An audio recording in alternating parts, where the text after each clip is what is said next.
Donald Trump has a legal problem to get a fair vote, but he also has a political problem. Every day that he doesn't get massive evidence or a win in Georgia or Arizona, then the American public shrugs and says, I guess Biden is president. Does President Donald Trump have a path to a second term? What would it take? And in this last election cycle, how has what elections are all about fundamentally changed? In this episode, we sit down with classicist, historian, and Hoover Institution Senior Fellow Victor Davis Hanson. This is American Thought Leaders, and I'm Yanya Kellick. Victor Davis Hanson, such a pleasure to have you back on American Thought Leaders. Thank you for having me. So Victor, there's a huge question on a number of people's minds in America today, not everybody's, possibly about half the nation. Has the fate of the presidency actually been decided already? Is everything fait accompli?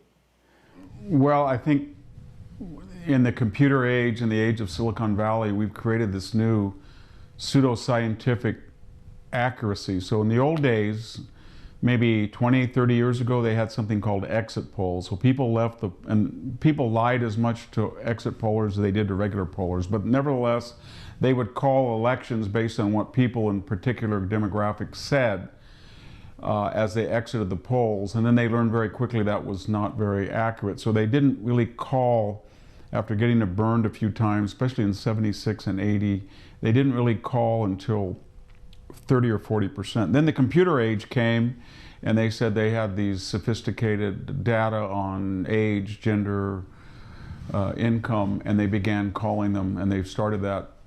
And then we had something like the Nate Silver phenomenon at 538, where these gurus, then almost to the decibel point, claimed they could call an election either by the poll before the election or on election night. And that crashed and burned in 2016. It was discredited this time around.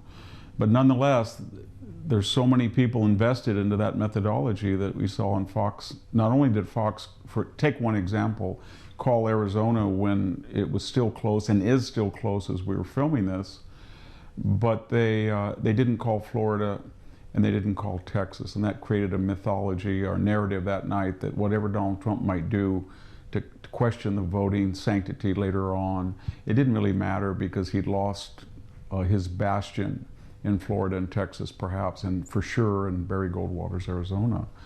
And then remember that Fox News and CNN and all of the networks said that the Republicans were going to lose, the Democrats were going to gain at least 5 seats so that their margin would widen. So there was a sense very early on in the evening that something had gone terribly wrong for the Trump campaign. The Senate was lost. The House was even more lost than it had been before, and Joe Biden was president. And that all of that turned out to be either untrue or not proven to this moment. Well, so what are people supposed to believe today? I mean, we're having a kind of a foundational question here, right? Yeah, we are. It's kind of an ancient question between your sensory perception, your common sense, your gut instinct, and what elites tell you. So most people have certain age-old benchmarks when they drive down the street and they think it's pretty diverse. They count signs. When they look at campaigns, they see one candidate in a basement and one crisscrossing the country. When they see rallies, they see one with 40,000 people and one with nothing. And they remember that's how we knew Harry Truman was going to beat Tom Dewey and that the Gallup poll was wrong. But so it's an age-old distrust of the pollsters, but that's a benign interpretation. A cynical interpretation says that in this new era where we've ended election day as a tradition, where 85% of the vote in some states is mail-in or it's early voting, and that decision will be made by millions of voters before the third debate, for example, or before the Hunter Biden scandal. And how will it be made? On what criteria? If people are tuning out the last 2 or 3 weeks of the really important part of a campaign where a candidate either melts or gets emboldened? And the answer is polls. So polls have become a very potent political weapon because they tell the voter in, let's say, first week in October, I wouldn't raise money when Trump's down 17 in Wisconsin. Why would you go out and vote when CNN says he's going to lose the popular vote by 12? Going to knock door to door when YouGov says that Trump has already lost, he's going to lose by 385 votes. 385 votes Biden's going to get in the Electoral College. So they're very potent use of a partisan tool. And when you combine that with this huge 21st century money made in Wall Street and Silicon Valley, the Bloomberg fortune, the Zuckerberg fortune, the Apple fortune, the Google fortune, combined it with the power, the invasive power of Silicon Valley to cancel people, deplatform them, block ads, censor news, reorder the order of a Google search. Add that with his huge fortune. Michael Bloomberg, 50 million in Ohio, maybe 100 million into Florida, 100 million spent against Lindsey Graham. You've got a whole new dynamic that, you know, we haven't really grasped the contours. The Republicans surely haven't. They had the election won on election. Get out the vote, put a sign on your yard, go to a rally. Yeah, this is what we do. And the Democrats just said, no, we have a virtual candidate. He's a shill for a hard left progressive agenda. The media's on board. They're going to have scripted questions to him. He's going to be teleprompting his answers.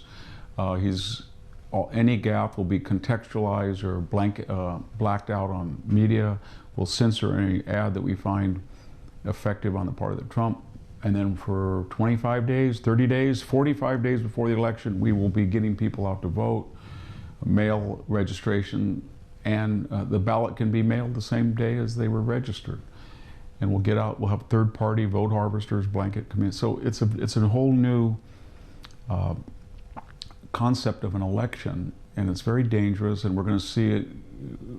We haven't seen anything in Georgia until like this, what's going to happen on January 5th, and since Sherman marched through Georgia. There's going to be a big march through Georgia, but it's going to be Silicon Valley money and Bloomberg money and leftist and computer data analytics and pollsters. It's going to be a nightmare because the fate of the country will hinge on those two elections. And we've never seen two elections in 1 year in one state, and runoff elections at that, and then the Senate that hinges on the decision in this one state. And the decision is not whether, you know, a moderate Republican or a moderate Democrat will switch chairs. It's whether a hard left majority will end the filibuster and with it pack the court or get rid of the Electoral College, and on and on. You know, I actually want to talk a little bit about Georgia and the significance of the hand count that's now been, I guess, authorized or arranged. But before I go there, you've talked a little bit before about, you know, this sort of fundamental change in how the elections are run, and it's something about how fundamentally people are basically, in a traditional sense, would have to actively go out to vote. They would have to go and actually do something themselves, as opposed to someone coming to their door and collecting, so to speak, or harvesting, to use that term. And this is just, again, a sort of a foundational shift of sorts. And I want you to dig into that a little bit more for me, please. Yeah, we've reversed the concept of what it was to be an American. The founder's vision is we can capture it in the Constitution, the Federalist Papers, the writings of everybody from Hamilton to Jefferson, diverse as they were. Was that we were, Tocqueville talked about, we were rugged individuals. We were autonomous citizens. We owned property most of the time. And we took it upon ourselves to guarantee our rights, which could always be taken away, with responsibilities to get out and vote, to inform yourself about the issues. And we just assumed that not everybody would do that. And if they didn't do it, it's a free country. Live and let live. You don't want to go to the polls? Don't go to the polls. You don't want to look up at the issues? You just want to vote what somebody tells you. We had parameters. You can't pay a person to vote, or you can't block them. And when we tried on the basis of race or gender, we amended those contortions. But now what it is, that is racist, that is class bias, And we have to bring out the voter from the woodwork. We're not going to ask anything of the voter. So this was the next stage of the last 20 years. We're going to say to the voter, there's no such thing as an absentee ballot. There's a mail-in ballot. You don't have to be sick. You don't have to miss work. Just mail it in, and maybe then you won't suffer so much hardship by going to the polls, or you won't get dirty looks that will bother you. And then we've gone to the next stage after that is we will come to your home. We will present you with a registration form that you may not have gotten. We will have you fill it out. We will take it to the registrar. We'll be back the next day with a hand-delivered ballot, or we will tell you how to vote. Then we will take that ballot and we will hand it to you. And if you still are confused and you still would be so stubborn as that you wanted to vote, here are the polls. We'll give you the polls, and we'll not just say Biden by 5. We'll say Biden has a 78.7 chance to win the election after we, Nate Silver and 538, have run it through 400,000 computer simulations. And so that's what we're doing. And then so we have a proverbial voter just back on the couch that says, well, what do you want me to do? Where do I put my X? And that's where we are. And that's considered fairer because we've taken every obstacle and every labor away from voting, as that reveals a true America. So we have two visions. The founders was the true American is the person that takes the initiative. And when he doesn't take the initiative, he doesn't get the result he likes, he will take the initiatives at some point. Otherwise, he's not going to be a participant, and he won't get a government that he thinks if he's in the majority, deserve. Or if he's in the minority, he won't get minority protection under democracy. But we've got away with that. The real American is under that veneer, and we've got to bring him out and discover him and pamper him and massage him to vote in a way that we, the elite, think is in his interest. It's a very different concept. Victor, as you're speaking, it just strikes me that this whole kind of approach, doesn't it make it so that the group that has the better machine, so to speak, or more money pumped into that machine wins? Is that, that's what strikes me here. Yeah, that is bothersome, but of course that was always used against the Republicans, the dark Koch brothers money. I don't think the word dark money exists anymore because it's all on the left side, and they dropped it just as they dropped the phrase absentee ballot. So we know from the history of America what happens when huge amounts of money flow into a particular campaign, and the advertising and the warping of reality. But that's nothing compared to this postmodernism. We've never had this before, where you have pollsters who do all of these analytics, and then they, in concert, create a narrative that one candidate has no chance to win, when they know their methodology is flawed, because it's flawed from the record of 2016, and they know it's flawed. And yet they feel that the poll is not to reflect public opinion, but to change it in a predetermined way. That's new. But even more disturbing is that Silicon Valley, as we're speaking right now, they're adjudicating which type of ad will be on social media. And when Facebook has about 50% of the world, 7 billion population plus world, social media, and Twitter has about a 90% monopoly on its particular shortened version of social media, and when Google controls 90% of all the Google searches, then you can really distort reality. You know, you can say Hunter Biden and do a Google search, and you might not find for 4 pages that he did anything wrong. It would probably be right-wing conspiracy to hurt the Biden family, story after story after story. And that's what we're up against. It's Orwellian, and I don't know where it's going to end, but when you combine that with the administrative's sudden shift in time of a national pandemic and quarantine, to suddenly say after 233 years of American tradition, oh, by the way, there is no more election day supremacy anymore. It's called mail-in ballot. We have a new word called mail-in and early voting, and this is what we're going to do. And it proved to be very conducive to the internet, Silicon Valley, and the use of money. And it was sort of a perfect storm, and I think the Republicans and conservatives had no idea. I know I didn't. I thought that maybe it would be difficult to turn in a mail-in ballot for somebody who'd never done it before, and I thought by scaring everybody that we were living in the age of the bubonic plague, maybe they had scared away their own voters from the polls. We were all right about that. They did, but it didn't matter, because even if you didn't know how to fill out a mail-in ballot, there were resources available to you that you didn't have to. Somebody could come to your home and do it for you. So this is brave new world we're in. I have to ask you this again before we sort of move on to Georgia and some other questions about prospective fraud, if this is going to actually be an issue. Is Trump actually being used as a kind of Emmanuel Goldstein here? This is just something that struck me today, frankly. Yeah, I've written a couple columns about that.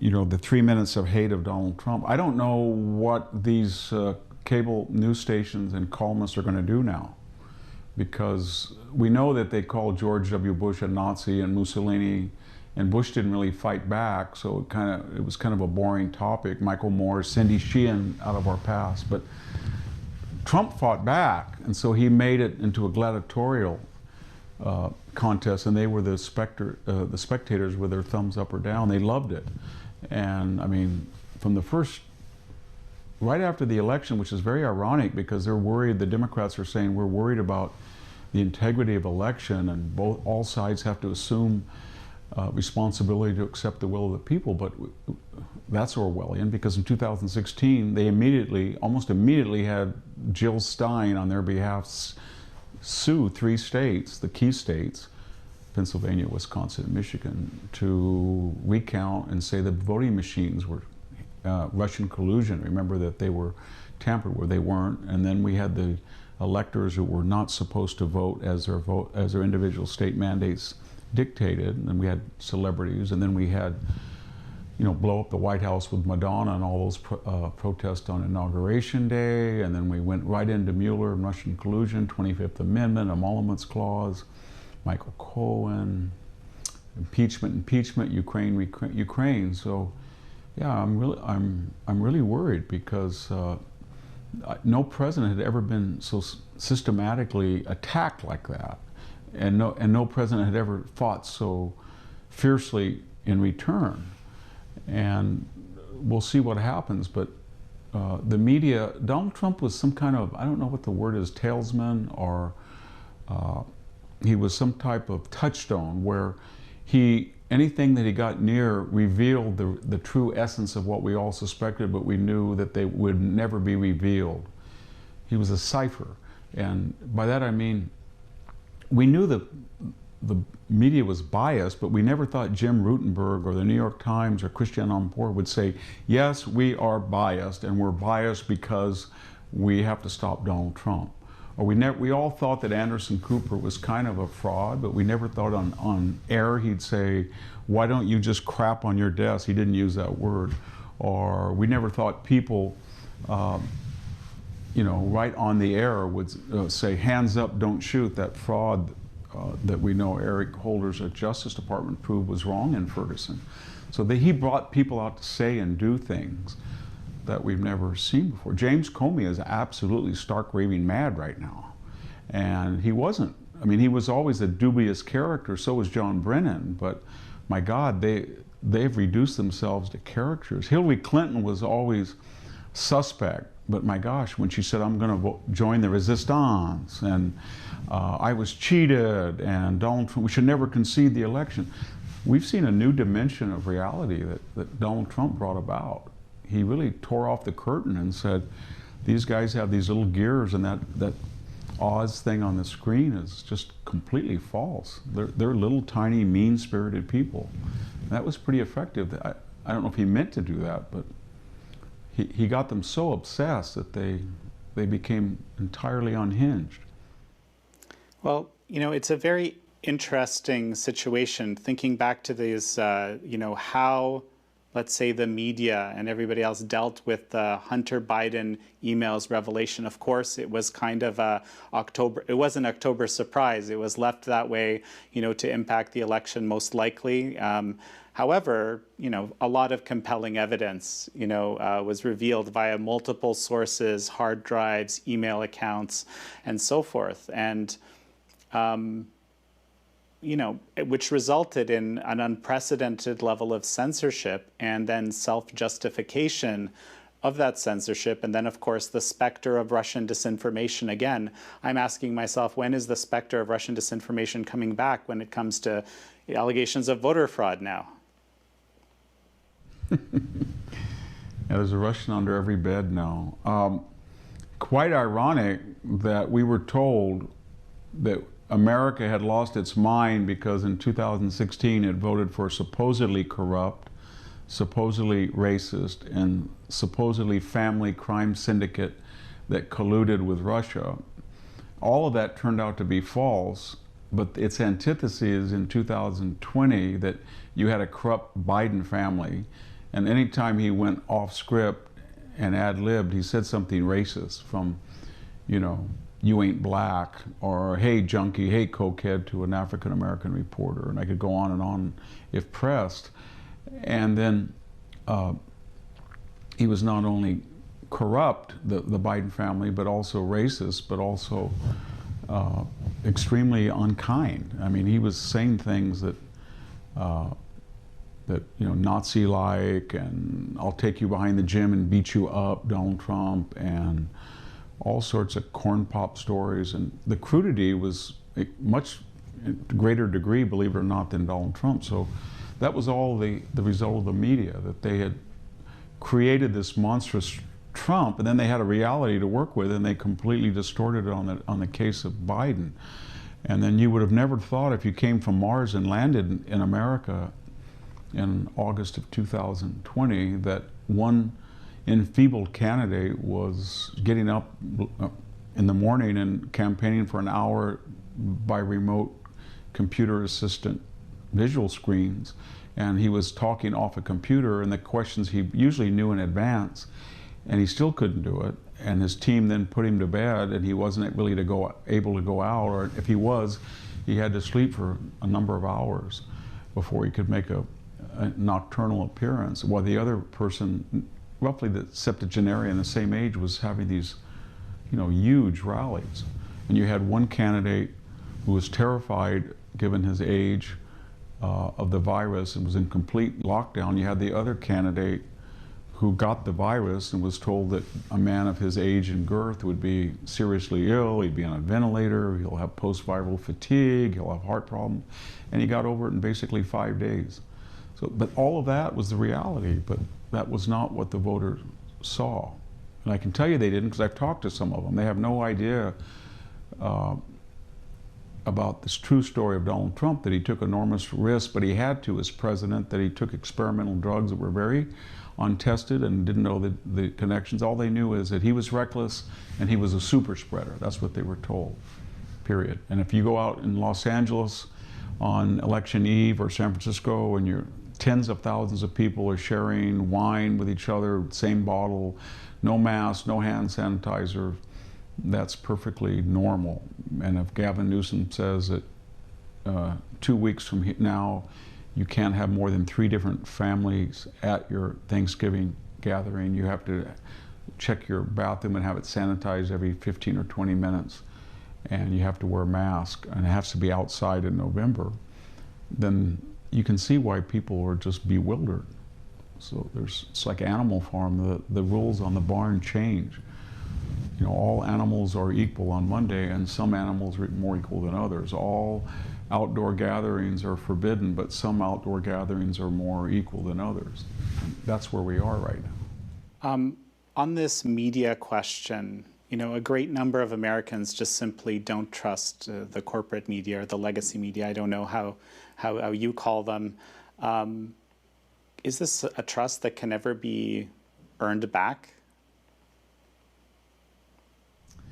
No, I don't think it can. I think that most people find a way by hit and miss to find out what's happening. They turn on talk radio. They go on certain blogs they know how to navigate to. They have email chain letters. They download podcasts or YouTubes. And so far, not a lot of that's been censored. But the idea that you're going to have a network anchor, and he's going or she's going to address the nation, and and she's going to resonate wisdom and sobriety and be sober and judicious and disinterested and win the respect, that's gone. Nobody believes that. They're basically celebrities, most of them in the mainstream media. They think they're celebrities, but they have very little erudition, common sense. They come from a very narrow, they're fish in a very isolated little pond, and they swim with each other. Sometimes they get into government, they go back out. Sometimes they're in university, little billets as sinecures, and they come back to a media. And they go to the same journalism schools. If they do that, they have the same standards, and they all want to be liked. And the left controls the culture, the academic world, celebrity culture, Hollywood, professional sports, foundations. And that's what they worry about. They don't worry about the 52% of the people who are their customers.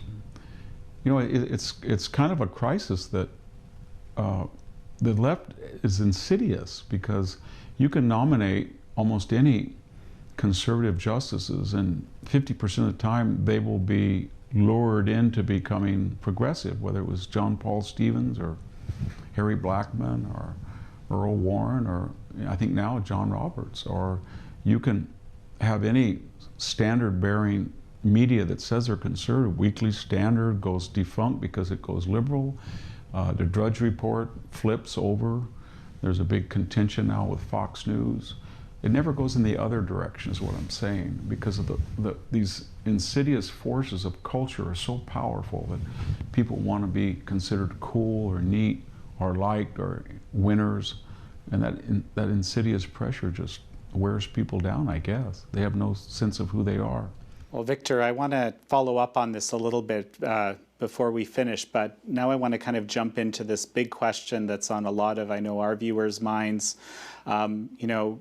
There's a lot of contentions of election irregularities, election fraud. There's recounts, at least one hand count going on in Georgia. What is the status as we speak of this? Is there some kind of a reality where Donald Trump can still win the election? Yeah, he has a pathway, but I think there's a typology of approaches. So one is, for him to win, he needs momentum. I think North Carolina is in the process of being called. Donald Trump won that. And now, it's basically the math that he has to win everything that he won in 2016. And right now, in the South, if he wins Georgia and Arizona, he'll do that. And then he can lose Michigan and Wisconsin that he won last time, but he has to win Pennsylvania. Okay, so what's the status then? In one typology, forget the charges of fraud, forget anything, not that they didn't occur, but they're very close, Arizona and Georgia. And I think Donald Trump will come within 5,000 votes either way, and then there'll probably be a recount. If it's a hand recount, which is promised in Georgia, I think he'll probably win that. I'm not sure, but it'll be very close in Arizona. If he were to win those, that would create momentum along with North Carolina. And people would say, you see they called Arizona and he won, or he won Georgia in a recount. And then all eyes and all resources would be focused on Pennsylvania. And there it's a little bit trickier because there's two approaches. One is, was there voter fraud? So far, the Republicans have filled their airwaves, talk shows, everything with, look at this guy was 90, he voted and he doesn't even live in Pennsylvania, or this woman died 10 years ago and voted. But they're anecdotal. They're not systematic, where we don't say, and this person represents 10,000 votes like this. That evidence has not yet been adduced. Or there's a computer glitch in Michigan, which is really suspicious, transferring votes electronically away from Trump. But is the same software being replicated in every county, and therefore can you find one more or one more? And what I'm getting at, Jan, is for these anecdotes to be powerful, there has to be a calculus in which they represent a majority vote in the end for Donald Trump by some mathematical analysis. If you say Wisconsin has almost 89% turnout, and we all went to bed with Donald Trump with 150,000, lead, and he ended up 20,000 back because the most popular candidate prior to this election had been Barack Obama, a very charismatic candidate in a purple-blue state, and he only got 75. Well, that's damning evidence, but it's not conclusive unless you can show the actual vote. So that has to be adjudicated. And so the Republicans have to go to the next step. They prove that people cheat now and cheat to an inordinate degree, but they have to finish that work by saying, and this cheating led to these many votes. So that's half of Pennsylvania's struggle. If you lose that half, then you rest on the other half, and that says that in the U.S. Constitution in Article 2 that the states shall determine the parameters of voting in national elections for senators, representatives, etc. But it says Congress can, as it sees fit, can intercede. And we know that they do, whether it's universal suffrage or 18-year-old vote. But otherwise, it's the legislatures. It doesn't say the judges. It doesn't say the bureaucrats. So when you had this rush to mail-in voting, remember that was the never waste a crisis mantra from everybody from Hillary to Gavin Newsom, that this lockdown gave enormous latitude to change the way we do things to favor progressive agendas. In any case, when we went into that mode, people started freelancing in Pennsylvania. They knew it was going to be the key state as it was in 2016. And so what did they do? They changed the voting laws that has been passed by the legislatures. Particularly, they said you really didn't have to have a ballot in on election night. Think of that. So after the vote was over, you could, I guess, you could vote and then postmark it, and if it didn't arrive in time, it was okay. And so the Supreme Court should have intervened, and they didn't. And now Judge Alito has put a stay. And so then we go to the next and final stage. If the Supreme Court wants to intervene and says Pennsylvania violated the U.S. Constitution and all of the laws that were passed as they should have been by the legislature are in effect, and all of the modulations and machinations that were added by non-constitutional means are now inert, then we're throwing out all of those ballots and only counting, and we don't know how many they are, but they could be more than 70,000, and we don't know how they're going to break down. Are they military ballots, provisional ballots, which district? So that's where we are. But that's a windy explanation that we're far from having a solution yet, and we'll have to wait. This is another question. In a situation where, a significant portion of the country believes, I think, that Joe Biden is the president-elect, and, to the point where, leaders from around the world, not all of them, of course, are already congratulating and so forth. Does that have an impact on what the Supreme Court would actually do? Absolutely. Supreme Court's justices are humans. So every day that we go on and Joe Biden is talking to foreign leaders, this is exactly why Michael Flynn purportedly was surveilled, because he was in a transition talking to the Russian ambassador. Well, Joe Biden just went beyond that. He has no qualms. He's talking to foreign leaders. He's not even in a transition yet. And so if there is such a thing as a Logan Act, I don't think there is for practical purposes, but if there were, and the Democrats said there was in 2016, then he's violated. But his point is, I'm going to be president, I'm going to pick cabinet members, I'm going to pick transitional officials, I'm going to be on the airwaves, and that's a fait accompli. And now let's see the Supreme Court try to stop me, because instead of adjudicating a constitutional question, let's see if they have the guts to overthrow a presidency that's already in power de facto. And they're putting enormous pressure on the Supreme Court, and they're trying to win public opinion. And Donald Trump has a legal problem to get a fair vote, but he also has a political problem. Every day that he doesn't get massive evidence or a win in Georgia or Arizona, then the American public shrugs and says, I guess Biden is president. And remember that the media is not talking about Hunter Biden or any of these things that are very critical. So I think Donald Trump's going to have to, if he wants a chance, he's got to speed up his pressure on these states to finish their voting. If there's a recount necessary, find it and get his political, legal, and data teams coordinated so that you have a czar. And he comes on every day just like as if the COVID team, and he has a chart and he says, here is what we're doing in Wisconsin. We found that all of these anecdotes resulted in so many votes. We think they're going to be here. And then you have the computer guy who says, you know what, this particular brand of automatic voting and this type of software has a problem here in Georgia or Wisconsin, and it's had a problem in these other states, and it's not reliable, and we have data to prove it, and we have data to prove how many votes were miscounted.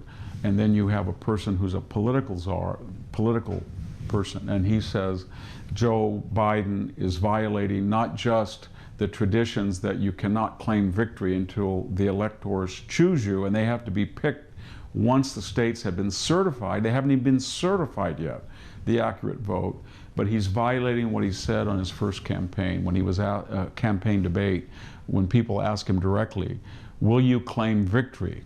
When will you do it? If the media or somebody, I will not claim victory until the votes are certified by the individual states. He didn't keep that promise. But Trump needs that coordination and the czar and these grandees to get his strategy, and so far it's been outsourced and disjointed. It's got to be unified and focused. So Victor, what is the significance of the manual count, the hand count in Georgia, which was just authorized? Well, the idea is that for all of the sophistication of the 21st century, these computers, no one really knows their reliability. They know they can be rapid if used properly, but there's two issues here. One is, are they used properly? And that is, they're so sophisticated and the number of people who know how to use them are so small. Are they operated properly? Is the data being transmitted through cyberspace? Is it subject to hacking? Is it subject to disinformation? We don't know, because it's a level of sophistication that requires an esoteric expertise. That's these are not the old, punch your hole IBM computer vote counters of the past. And the second is that there are enough reasonable people that when you go in and get these ballots, you sign your name, and the ballot itself can be hand counted. So think about it for a minute, what that means. If you're hand counting the ballots, that means we have no confidence in the computer age anymore. And we're going to count these ballots by hand. But remember what that does. That takes out one level of error, the transmission of knowledge from the mark on your pen or whatever or the hole or whatever you use to the computer. It does not take out the level of potential bad behavior of actually taking the ballot and destroying it, the hand-counted ballot. Maybe if somebody got 1,000 ballots and took it. So that was to be corrected by pollster observers. So what we're going to ask ourselves are, can we count the hand ballots? Do they jive with the computer count? Which one is superior? How do we adjudicate that? Usually the recounted one is. And then do we have pollsters that can justify or guarantee or assure us that the ballots that we have in our physical possession represent the actual number of voters? We'll see. It's a very complicated thing to do. And I think it really begs the question, do we really want to have mail-in balloting and early balloting rather than just absentee 10 or 15%? Why can't we just go and have poll watchers and lots of voting machines and lots of here's my signature, here's my address, here's the date on my stub, and that gets filed, and that can be compared. And for some reason, the Democrats watered all of those requirements down. Victor, any thoughts, further thoughts on this, basically the status where we're at with the potential of voting irregularities and fraud and so forth? I think we could say that generally, the more people that vote, and this was a record turnout, the more that people don't turn out in person, the more they mail in a ballot, the more a third party, which used to be illegal in most states, harvested that ballot, the more pollsters have preconditioned the mentality of the voter for a particular reality that's not based on data, and the more that states are called early in the evening by the network news to further distort the mentality or the intention of the voter or the formulation of an election night narrative, the greater chance for fraud. And so the Republicans' argument is, why do all of these criteria break against us? Why didn't some pollsters say, Donald Trump's going to win by 12 points? Why didn't they say Florida, Trump ahead by 17 rather than 5? Remember, it was even in Wisconsin. Trump won Florida by 5. Why didn't it say he was up by what, 22? So why don't we have that? Why on election night, why didn't somebody say, we're calling Michigan and we think Donald Trump has won it? Or why didn't they make an early call in Texas the first hour and say Donald Trump won Texas? That would have been a very good, he won it by 8. And so why didn't somebody said, you know, there was a computer glitch that transferred 8,000 votes? Or to be more esoteric, why is Ohio in a Midwestern regional environment like southern Michigan or Wisconsin? Why can Ohio count the votes on election night and its neighbor to the north, Michigan, can't? And what's so different really about, is Detroit and Ann Arbor that much different than Cleveland and Cincinnati and Columbus? So why would one state right next to each other be 8 plus Trump and the other down 1 or 2? And same question could be asked of Wisconsin. Wisconsin can't really get us a quick vote. They have to stop counting. Why didn't Iowa cross the border? And for that matter, why does Utah always do a pretty good job? Nobody questions the integrity of Utah. It's always Nevada, and it always breaks in one way. So these are the things that, the asymmetry of all of these known unknowns, they all break one way, and that's why people are upset. And the left says, well, prove it. You know, it's sort of walking out of a crime and you're covered with, powder burns and blood, and somebody says, well, prove that I did anything. Did you see me do it? And so that's the problem. You have to prove it. You have to find the actual voting irregularities, and they have to be actual concrete numbers. And when they have that, it'll blow the whole thing up. And if you can't find the numbers, then you have to go to the Supreme Court and said, we don't have the numbers, but we do know they violated the law, and you know it. And if you'll just follow the law as it's written in the Constitution, that's your duty, then all of these ballots are going to be thrown out. And if they're thrown out, maybe Donald Trump really didn't lose his 400,000 vote lead in a matter of hours. We don't know. Victor, let's jump to some scenarios here. We'll look at a potential Joe Biden presidency and a potential Trump presidency. You mentioned earlier, the Russia collusion hoax, and of course that makes us wonder about the investigation into the origins of the Crossfire Hurricane investigation. What is the fate of the Durham and Barr investigation given both scenarios?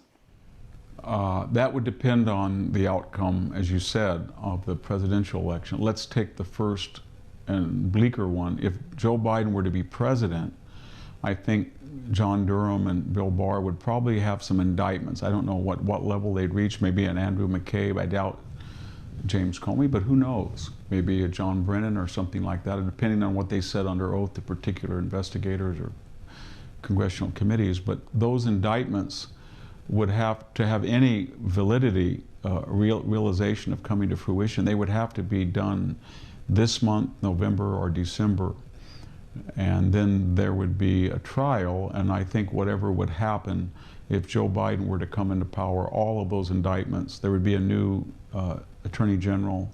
They would probably remove, as remember Barack Obama did, all of the top, and as Donald Trump did not do, he did not remove Sally Yates or others like her, but there would probably be an array of mass firings, and then all of those indictments would be dropped. If for some reason there was some clear, egregious felonies and the defendants pled guilty, and I don't think they will, because I think they'll see a Biden presidency as a reprieve, then I think they'd be pardoned.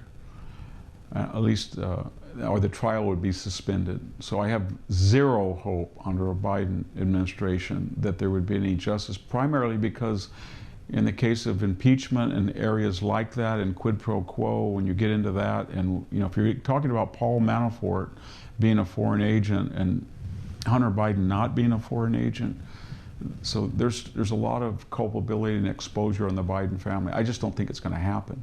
If Donald Trump is president, then not only will it happen, but it will get a lot of institutional respect, because he did not force Barr to go hasten the investigation and his conclusions before the election. And they were always accusing Donald Trump of doing all of these political terrible things, all with the idea that he's going to have a October surprise. He didn't do any of it. He didn't get indictments in September like a lot of people hoped he would. He didn't get Pfizer and Jawbone. Pfizer said, to take another example, we'll have he said, I think on September 8th, the CEO said, we'll have a stunning announcement in late October. Everybody thought it was going to be a viable and safe vaccine announcement, and the left went berserk. Donald Trump is trying to massage science in a way that is corrosive, I should say. And what happened? They did have an announcement in October, but the announcement was, we don't play politics. We have no red and blue vaccination. The election's not a milestone. We just don't know. And then presto, Deus ex machina, all of a sudden, 5 days after the election, we have a vaccine. It worked. It works, 90% effective. It's safe. And oh, by the way, it's not a product of Operation Warp Speed. Even though their own website had said we're honored to be part of Operation Warp Speed. And by the way, they didn't announce what I just said first to Donald Trump, the president, and they didn't announce it to us, the people. They called up the Biden campaign after the election, and they were the first to know. And Joe Biden, being that he was the one that announced it.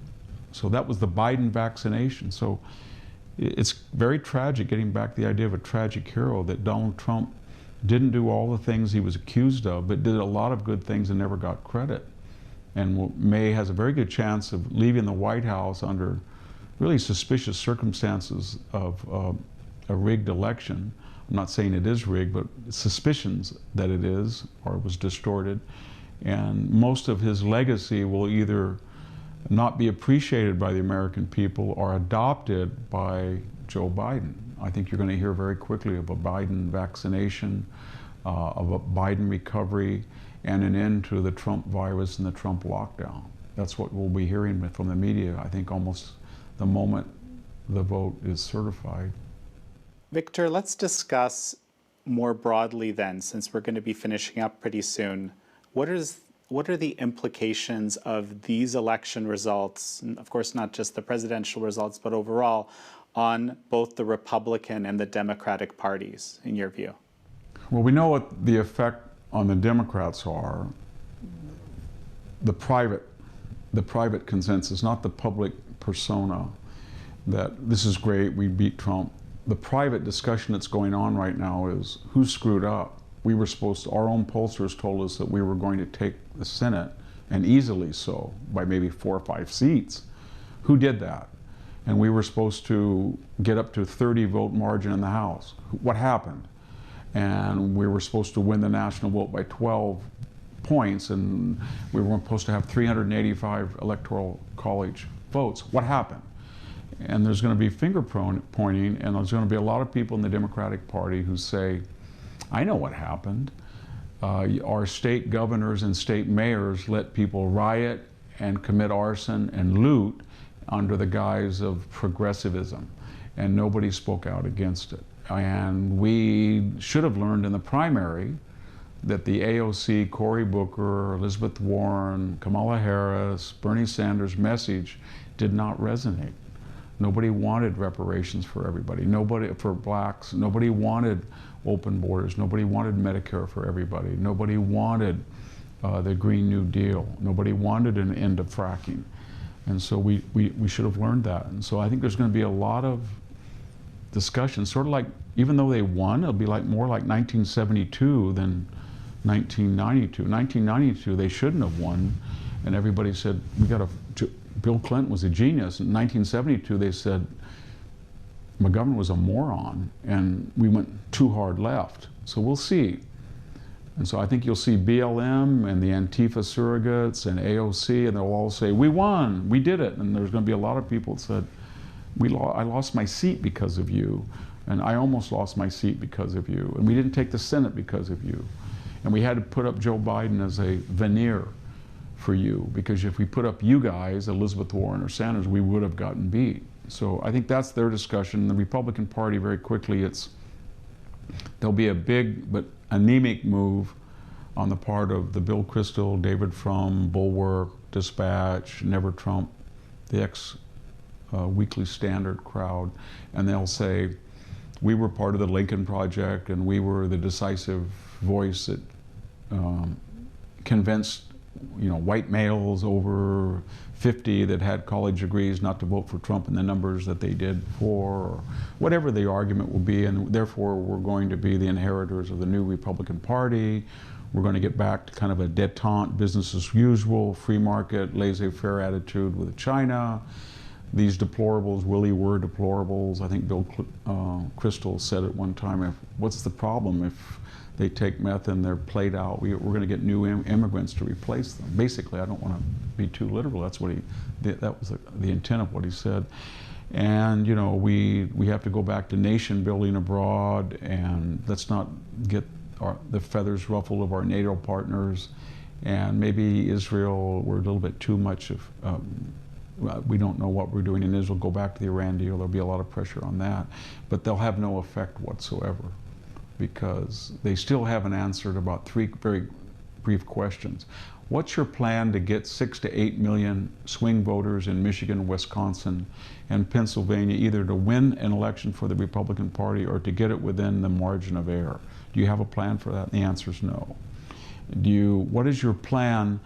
How can you show us that Donald Trump was more crude, or more callous than, I don't know, Lyndon Johnson or Bill Clinton or FDR or Harry Truman? You can't.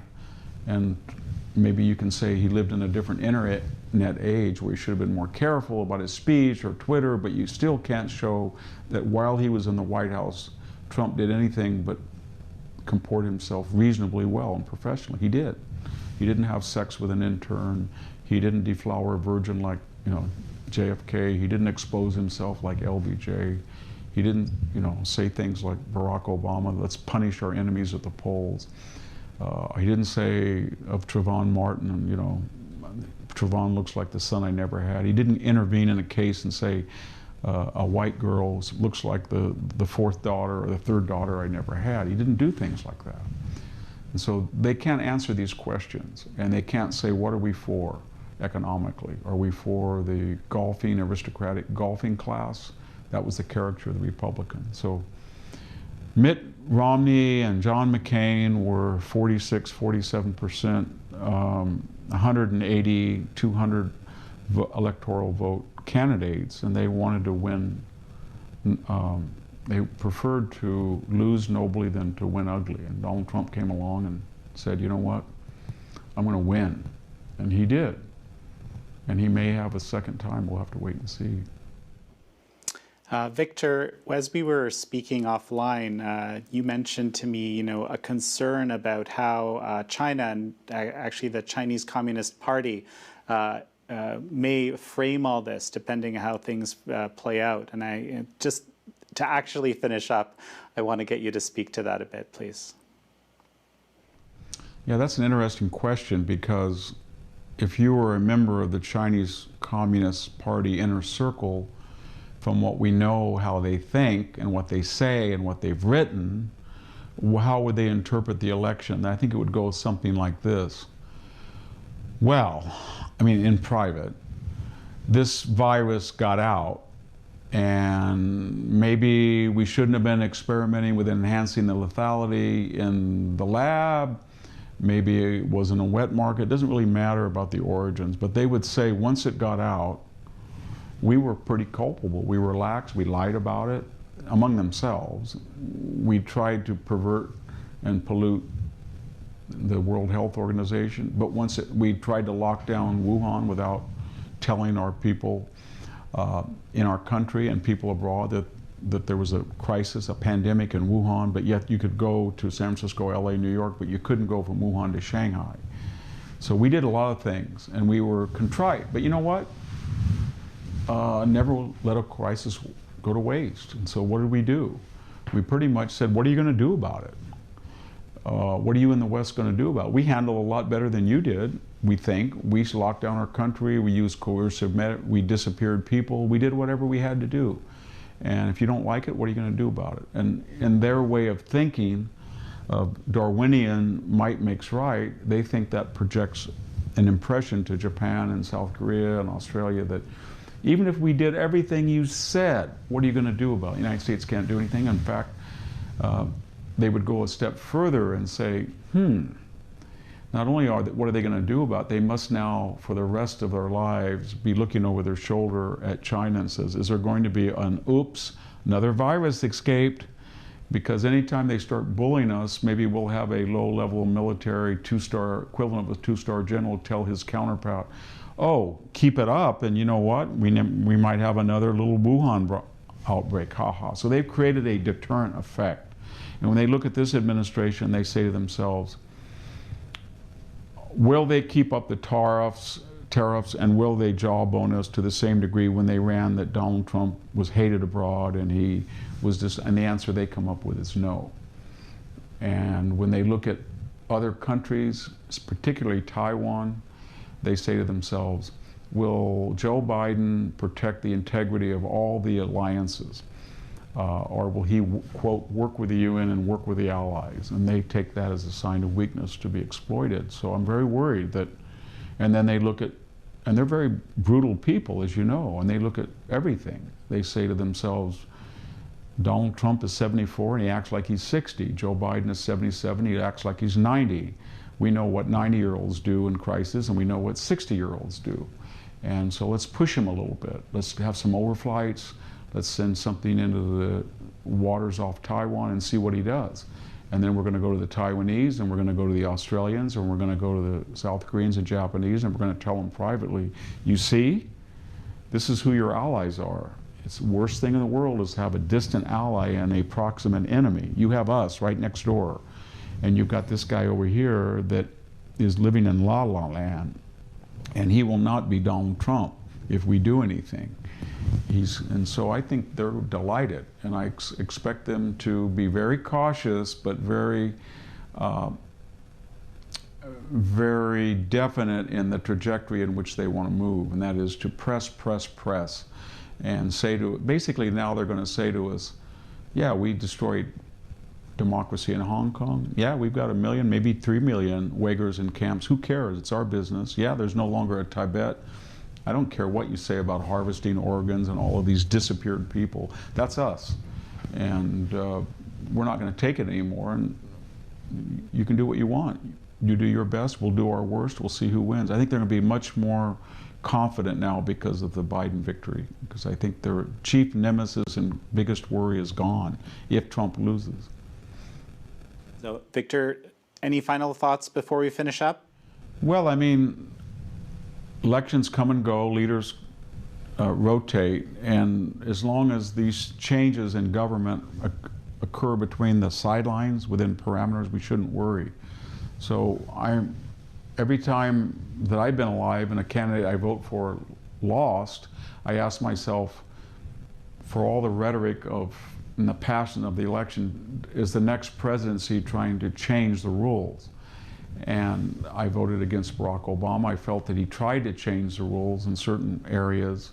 You know, a Iran deal without going through the Senate as the treaty demanded, weaponizing the IRS, weaponizing the DOJ, FBI, spying on another campaign. It was pretty bad. But this is the first time, if Joe Biden were to win, and this is what I'm worried about, that they would change the rules of Supreme Court, Electoral College, Second Amendment, filibuster. So let's hope that doesn't happen. And there's a lot of people in the Democratic Party, and this is something to end on a happy note, that either aren't happy with radical socialism and leftism, or if they are happy with it, they feel that the American people are not there yet, and they're going to really lose even to a far greater degree in 2 years if they keep it up in the Senate and House races to come in 2022. Well, Victor Davis Hanson, such a pleasure to have you on again. Thank you.